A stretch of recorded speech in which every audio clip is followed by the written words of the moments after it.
Hi everyone and welcome to In the Sewers. In the Sewers is a series on YouTube where I will talk to bands varying in genres of rock, talking about where they're coming from, where they've been, what they've got going on, and just generally having a bit of a chit chat. We've come up with some amazing things and I can't wait to share them with you all. In this week's episode, I am talking to Ritchie, who is the frontman of new metal band Crostpaths. They are based all the way down in Kent and are breaking the new metal scene as it constantly evolves. And in this episode, we talk about the music that they have created, their inspirations, how they got the name, and whether new metal is really just a fad or should it be taken a bit more seriously.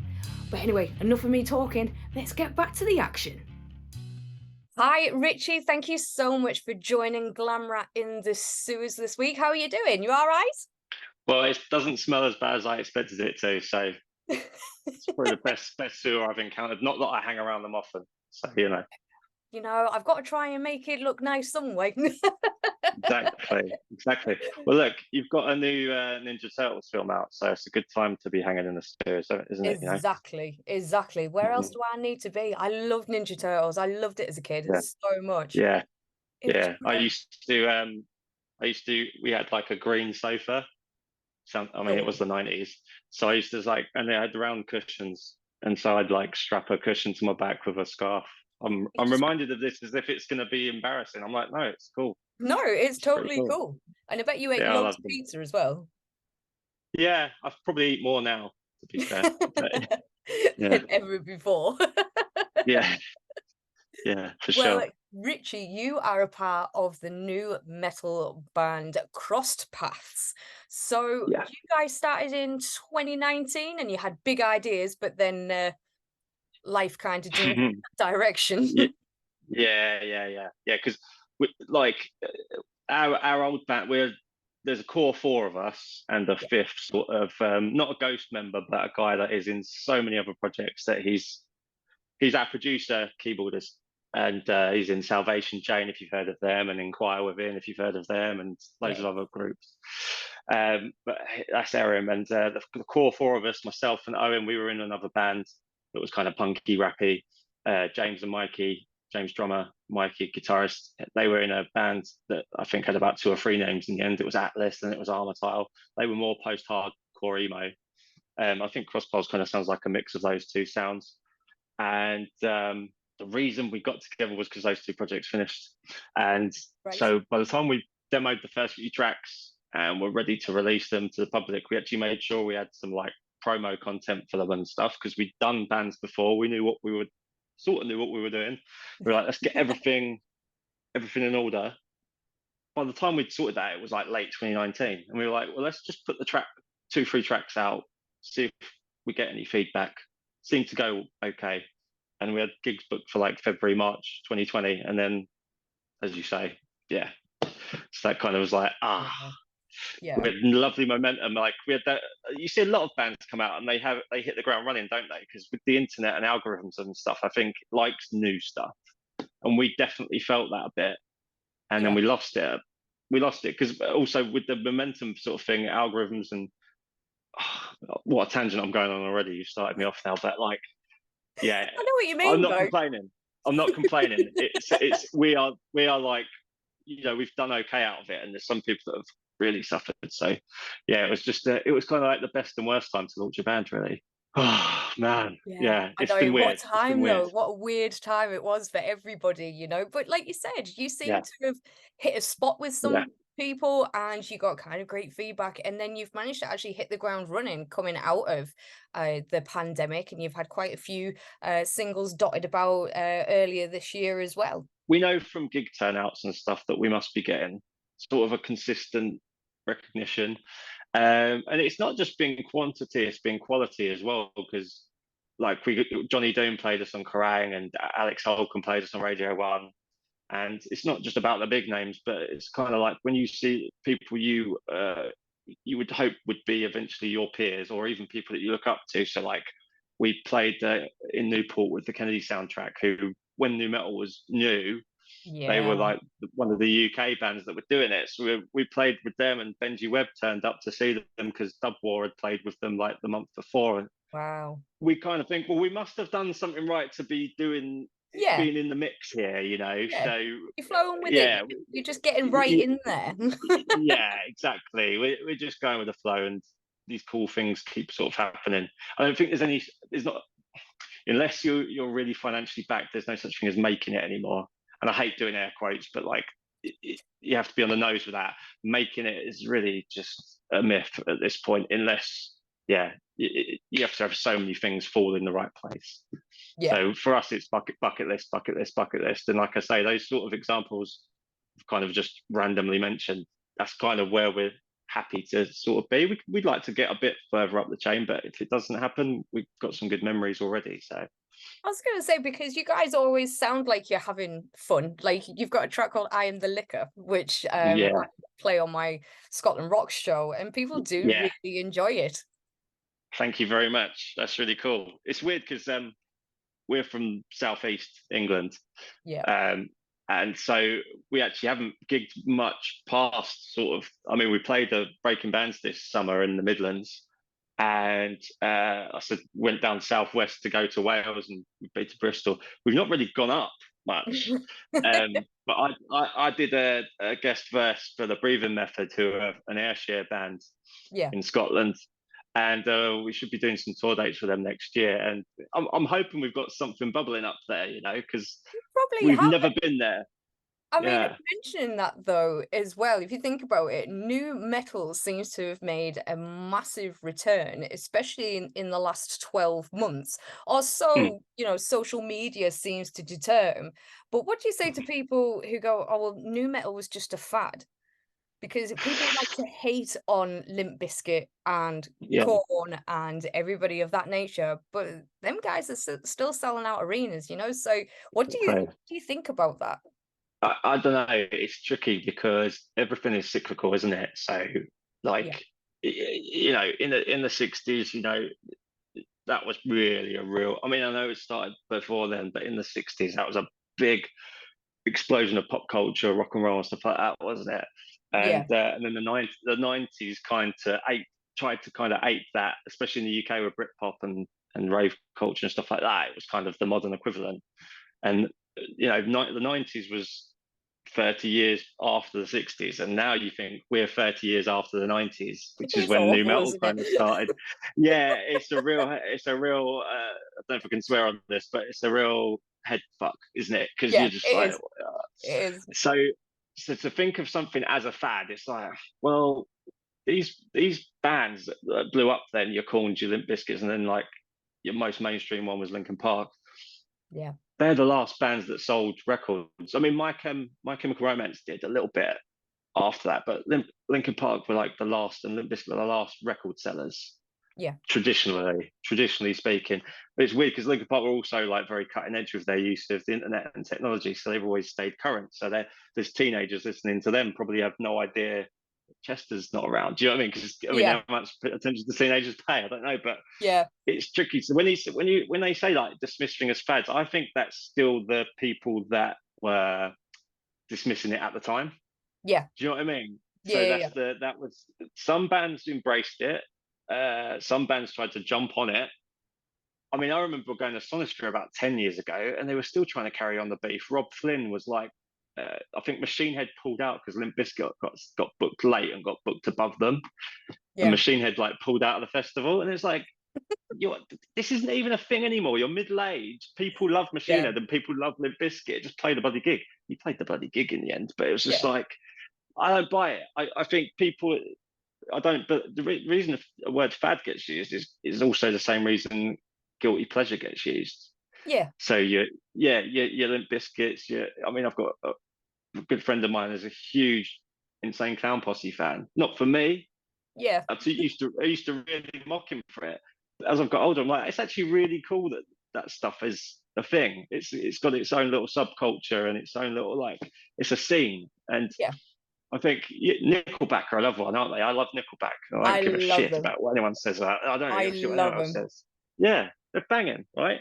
Love them. Got some really cheesy numbers, but hasn't Bon Jovi? You know, fads are a good thing because they help the next wave come up. So Yeah. like new metal fad. There was a lot of terrible bands that got signed because of it, but so did, I mean, there's that big NME article that went out a few years ago that I quote a lot because I did hate the era, but they call it indie landfill because you had like 1,000 bands come out called The Something. Yeah. There's fads that are terrible and they're very short lived. Fads that are good, they come back, and this Yeah. one's come back because it was good. Yeah. That's my long. I'm so passionate about that. You could tell. So I was like, yeah, No, because I thought it's quite an interesting question because everybody knows me for loving glam and stuff like that. But I love Linkin Park. I love Korn because at the time that they came out, I was maybe only 8 or 9 years old, but my dad was my yeah, age now. My dad was in his yes, early 30s. yeah, So, it was something that he got into. It was always played in the car. I remember thinking, yeah, why is Chester so angry? But as an adult, I yeah, understand why he was upset and totally, yeah, angry. But I think new metal has always got a special kind of place where it is, yeah. and I agree. you guys are bringing it back along with quite a lot of bands at the moment. But like you said, there Yeah, is a lot of people who like to kind of attack maybe, if you want to call that. I'm yeah. using inverted commas. No, no, no, no. The Yeah, subgenres such as, new metal or pop rock or things yeah. like that.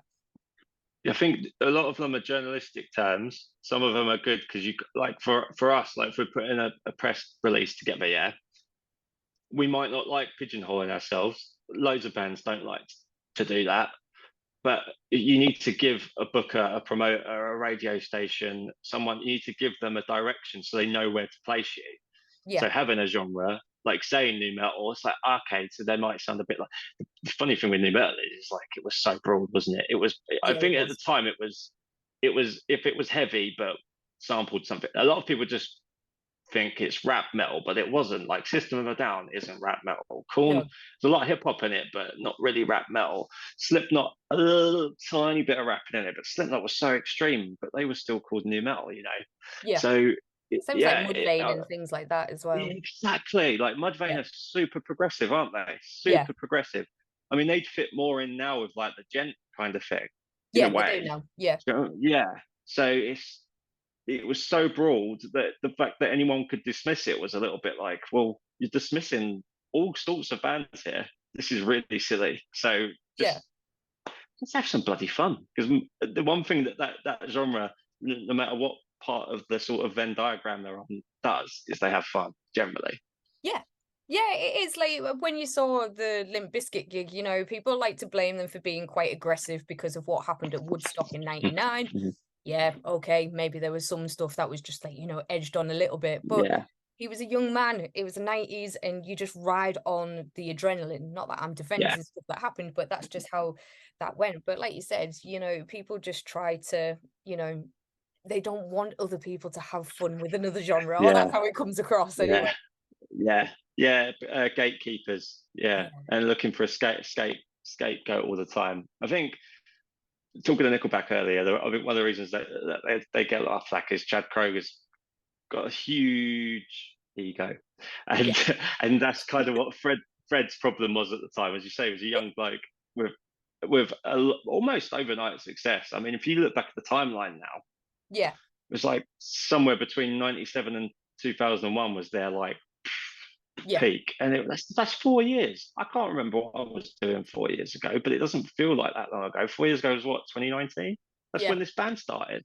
yeah, So in that time, he's gone from like, I mean, in the space of 2 years, they were like, you say that Woodstock crowd.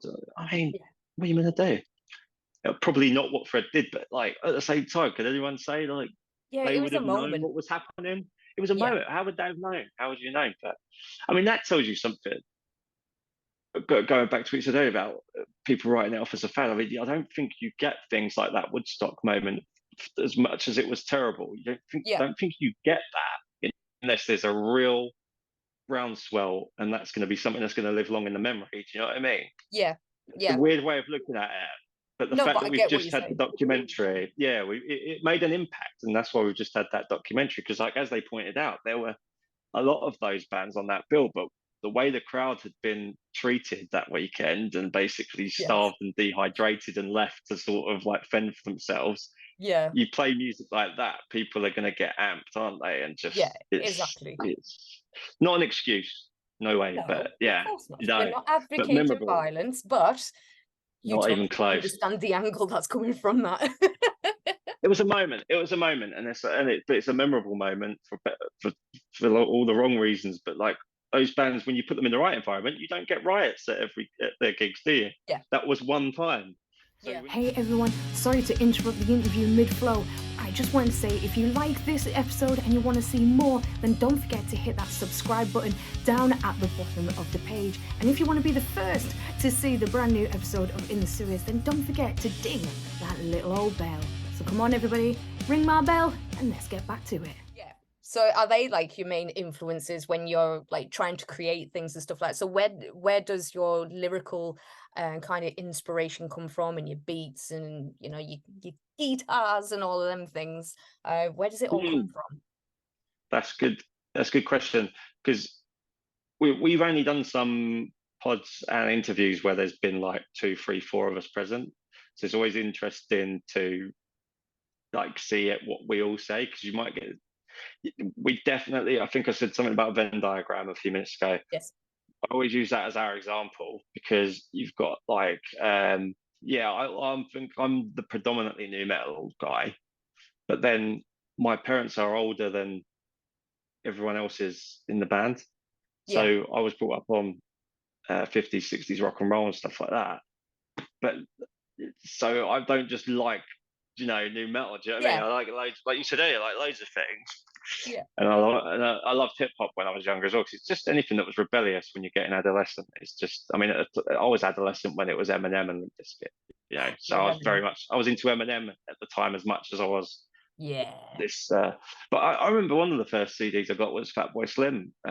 You've Come a Long way, baby. The Oh one with yeah, the what a big brilliant dude with album that is. yeah, Fantastic album. yeah. So the number, I'm number one, so I try harder. The big guy on the front, Yeah. and I those. So there's always been like, I've always liked the dance element, the rap element, and then the new metal stuff, and then old rock as well. Mikey on guitars, he's very much like he has expanded his horizons since being with us. Right, okay. He'd openly say that, like he was very much a metalcore kid. Yeah. So Architects, like Sempiternal era, Bring Me, Buried Tomorrow. Yeah. And then what's cool is you're getting bands like Spirit Box now, who me and him will like both like go towards. Do you know what I mean? And it all makes sense at that point. Owen, who's on bass and does the clean vocals, he's got quite a varied taste. He likes, like he was at Limp Bizkit with me, as was our drummer actually. But then he can get really insular, and he listens to a lot of like his number one ultimate band is Jimmy Eat World, who he's met numerous times and stuff like that. But then his like where I've got the 60s rock and roll stuff, he's got from his parents. I think he's got like Pink Floyd and stuff like that. Yeah. So and then Mace, actually, our drummer, James Mason, like when we first met him, he was like really slating. And I think he's probably similar attitude now, although he's probably also addressing his own age at the same point. He was slating Download Festival for consistently booking dinosaurs. Like he was like out with the old, in with the new. And he was really like, he's a slam dunk guy. He's like pop punk, and he loves his hip hop as well, especially the UK stuff. And so yeah, I've been to Slam Dunk with him. The only time I've been was with him, and he goes wild. Like he was in the promo video. I think the post like festival promo video they put out. He's like he gives he either gives gives it the horns or something when he's crowd surfing, because he goes to Slam Dunk every year. So he's just that's his place. That's his second home sort of thing. So when you mix all that up, kind of makes sense why we sound like we sound, I think. Yeah, it does, to be honest, because you can tell you're primarily a new metal band, but at the same time, you can see where you get them influxes of different influences that kind of mix into the meld. And it does sound quite decent. I quite like it myself. And my listeners seem to like it as well. So, I'm gonna that's quote the main that. thing. We're going to use that as a quote on our APK next time. Quite Do decent. You're quite decent. You're all right. Yeah, quite decent. Thank you very much. So what have you guys got plans? You did mention that you've got maybe a tour going on next year, but have you got any, like, have you got an EP or have you got a full album, or what's the ideas? What's in the cooking pot right now?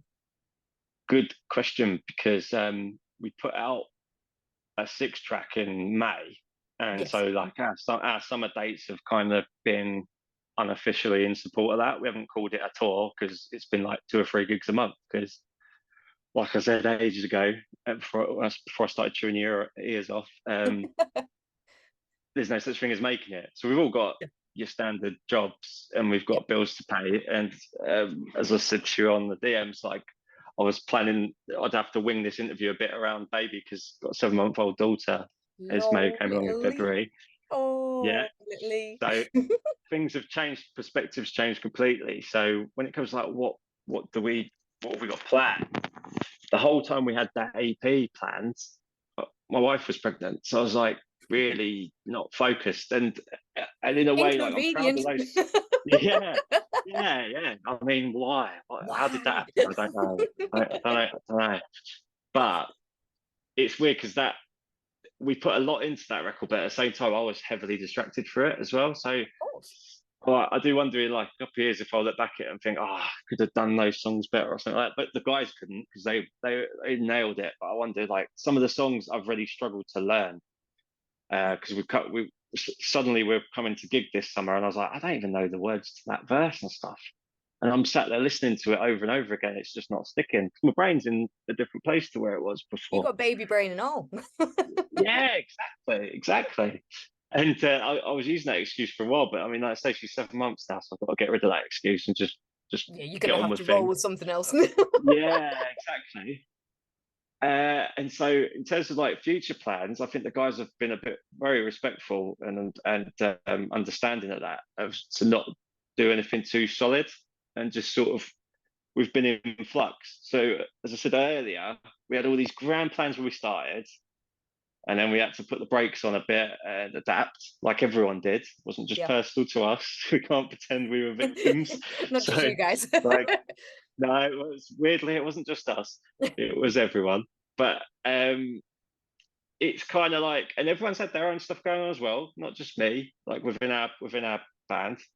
So I think we're all at an age, and we're all in a mindset of, we enjoy doing it. Like the gigs we've had this summer have been really cathartic, because it's not always easy to plug your stuff. It's not always easy to write and rehearse and spend a lot of time cooped up with people. I mean, I actually wasn't in rehearsal for months while they were jamming the set. They had the set tight as anything by the time I stepped in rehearsal, because of baby coming along.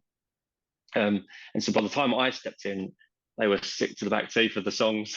sick to the back teeth of our group chat, because I was like trying to keep in the loop, and group chats, so many things get misconstrued, don't they? Oh yeah. And yeah, but as soon as we started gigging, it was like the joy came back. So we wish we had the time to gig more. So we've got these dates like prospectively booked in for next year, so that we can explore a bit more of the UK that we haven't explored yet.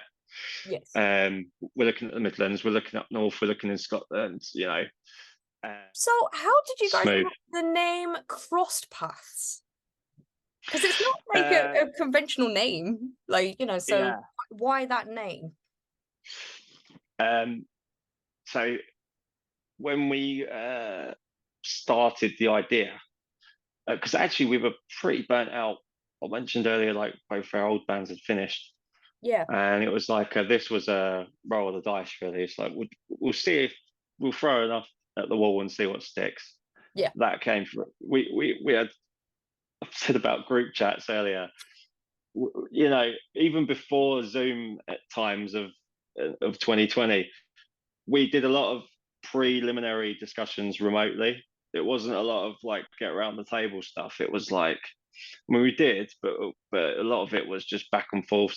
So we had a Spotify playlist was one thing, and it was like, we kind of knew verbally, roughly, we wanted to have a core sound. So Yep. like at least 60% of our songs would be like this core sound. which I think you can hear Yeah. in most of the tracks. Yeah, And it's then we quite were a like, fluid, solid motion that you have. Yeah, definitely. yeah. And then there was always the thing of, but we didn't want to limit ourselves of going off in different directions. So like these remixes and stuff like that. Yeah. And then a couple of original songs that are actually like anomalies, really. And we had, the playlist had a lot of the core sound on it.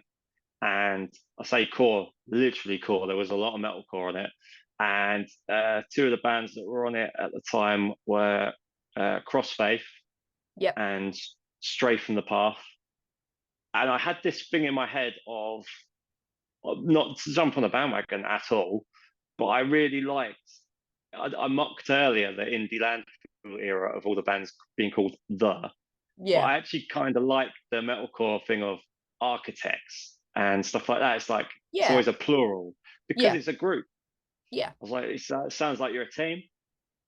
So you mash those three up, and you kind of got, Crossface, Straight from the Path, Architects. It kind of mashes up. If you count down it and did a like a countdown conundrum with all those letters somewhere, Yeah. Crosspaths would probably come out. And in terms of meaning, it's very vague because it can be like, well, like I say, we came together because two old projects finished and we crossed paths and we blah blah blah blah blah, and you can put some sort of soppy emotional meaning behind it as well. It's also one of those ones which is open to interpretation. So you gotta have an X Factor kind of backstory thing. Yeah. Emotional music starts playing. Yeah, exactly. So do you have any last parting words for any people who seem to think that nu metal is a fad, it shouldn't be a thing? Or do you have anything to say to people who think, yeah, I want to start a nu metal band, but I'm not sure if I really should because maybe people won't like it? Okay. The latter part of that, you should never not do something because of anyone else's opinion. Did that make grammatical sense? Yep. No, that does. Yep. I'll take it. Yeah. I'm not an English teacher, but I'll take it. Yeah.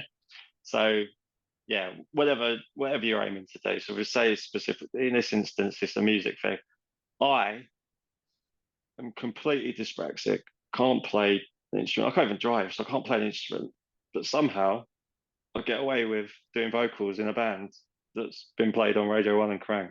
So if you're worried about what other people are going to think about you doing something, then if I can do that, you can probably do whatever you want to do a lot better than I can. So Sodom. And specifically the nu metal thing, I could bang that drum all day. I think you said earlier, like, you listen to all sorts of music.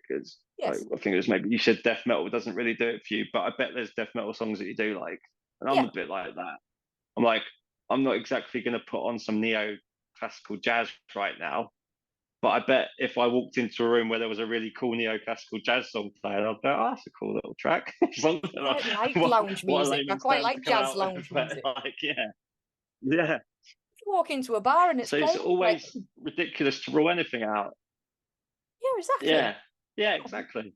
But why rule anything out? You're missing out. So if you're going to rule out a whole genre, which in itself is not even easy to define, it's got so many different bands in it, especially when you count the new wave. Yeah. New wave. It's your loss. Yeah. New wave metal. New wave, spelt with the U with the umlaut as well. But yeah, if you want to rule anything out, you're missing out. So if you want to be a keyboard warrior on the comment section and say Avenged Sevenfold or nu metal or anything is trash, that's your loss, mate. Crack on. Yeah. Well, thank you very much, Ritchie, for taking the time out of your day to speak to little old Glamrat in the sewers. I wish you all the luck in the world with your remixed single that will be turning up at some point in the not too distant future. And, lots of love to the little un and being a grown-up.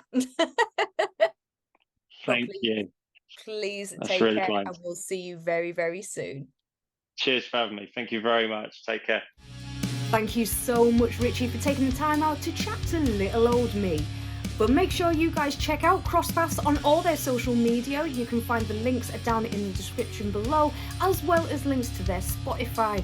Like they said, they've been on the BBC, they've done this, they've done that, and they've got a lot more coming on. So if you want to keep up to date with them, then please do and give them a follow. Make sure you tune in next week where I am talking to Will and Ian from the hard rock band Gone Savage, and it's just nice to talk to some veterans of the music scene. But make sure you tune in next week from 7 o'clock. Please stay safe and I'll catch you later, Glamratters. Bye bye.